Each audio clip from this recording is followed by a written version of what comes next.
की शुरुआत करेंगे दिल्ली की खबर के साथ, जहां पर सीबीएसई ने सुप्रीम कोर्ट को दी है जानकारी और 10वीं, 11वीं और 12वीं के प्री बोर्ड को बनाया जाएगा आधार और 10वीं और 11वीं में 30% नंबर बनेंगे आधार, 12वीं में प्री बोर्ड के 40% अंक को बनाया जाएगा आधार और 31 जुलाई तक आएगा सीबीएसई 12वीं का रिजल्ट। तो आपको बता दें, आज सुप्रीम कोर्ट में ये बताया गया है, सीबीएसई बोर्ड की तरफ से बताया गया है और आपको बता दें यहाँ पर 10वीं, 11वीं और 12वीं के प्री बोर्ड को आधार बनाया जाएगा और इसी के द्वारा मूल्यांकन 12वीं के बच्चों का किया जाएगा।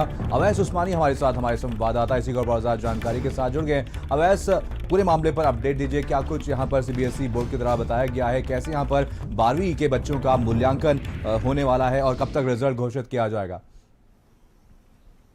देखिए, सबसे पहले अगर बात करें रिजल्ट की, तो 31 जुलाई को 12वीं का रिजल्ट जो है वो आ जाएगा। सुप्रीम कोर्ट में केंद्र सरकार की तरफ से अटॉर्नी जनरल के वेणुगोपाल पेश हुए और उन्होंने ये जानकारी जो है वो कोर्ट को दी। इसके अलावा ये भी कहा है कि मूल्यांकन जो होगा उसका किस तरह से मूल्यांकन किया जाएगा, इस बारे में भी जानकारी, जिसमें साफ तौर पर कहा गया है कि सीबीएसई के 12वीं के रिजल्ट के लिए 10वीं, 11वीं और 12वीं के नंबर को जोड़ के जो है रिजल्ट घोषित किया जाएगा, जिसमें 10वीं का 30%, 11th का 30% और 12th का 40% जो है वो शामिल किया जाएगा। उसके आधार पर जो है मूल्यांकन तैयार किया जाएगा और उसका रिजल्ट जो है बच्चों का, छात्रों का घोषित किया जाएगा। तो बड़ी खबर यही है कि सीबीएसई ने अपनी मूल्यांकन नीति जो है वो साफ तौर पर केंद्र सरकार ने सुप्रीम कोर्ट में घोषित कर दी है।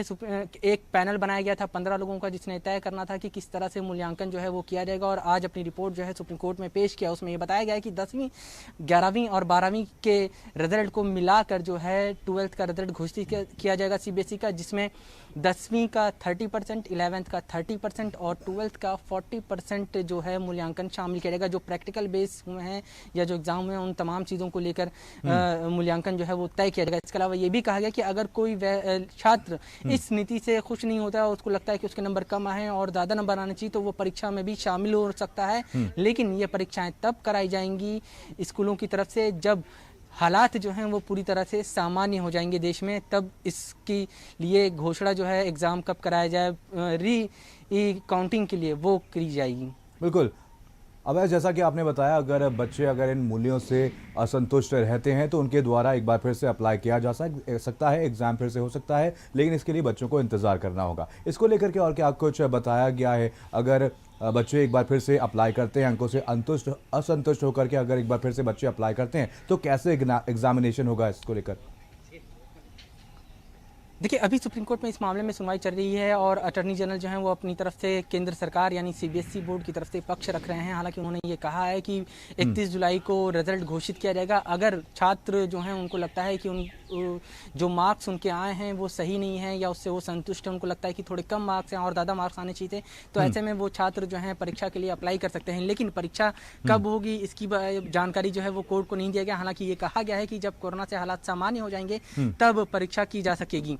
हालांकि इसी तरह का अगर आप देखें, जब पिछले साल जब बोर्ड परीक्षा के एग्जाम अंक या रिजल्ट जब का घोषित हुए थे, उस दौरान भी यही कहा गया कि जो छात्र संतुष्ट नहीं हैं वो छात्र दोबारा अप्लाई कर सकते हैं, लेकिन उसके लिए बाद में परीक्षा की जाएगी। तो उसी तरह का कहीं ना कहीं पैटर्न जो है वो अपनाया गया। लेकिन इस बार खास बात यह है कि 10th, 11th और 12th का मिलाकर जो है वो रिजल्ट 12th का घोषित किया जाएगा। इसमें 10th का 30%, 11th का 30% और 12th का 40% मार्क जो है वो रखा जाएगा। जो 12th के मार्क्स होंगे वो जो प्रैक्टिकल अभी कराए गए हैं, जो इंटरनल मार्क्स कराए गए हैं, एग्जाम कराए गए हैं, उन तमाम चीज़ों में जो छात्रों के अंक पाए गए हैं उसको लेकर जो है आंकलन किया जाएगा मूल्यों का और फिर पूरे नंबर जो आएंगे उनको सम्मिलित किया जाएगा एक साथ और फिर जो है 12th का रिजल्ट घोषित किया जाएगा। तो साफ तौर पे 31 जुलाई को 12th एग्ज़ाम के रिजल्ट जो हैं सीबीएसई बोर्ड के वो घोषित हो जाएंगे। इसके बाद जब सीबीएसई के जो मूल्यांकन अंक किस तरह से रिजल्ट आएगा, किस तरह से कॉपी चेक होगी या किस तरह से क्या नीतियाँ रहेंगी, इन तमाम चीज़ों का ब्यौरा जब सुप्रीम कोर्ट में पूरा हो जाएगा, उसके बाद आईसीएसई बोर्ड की तरफ से भी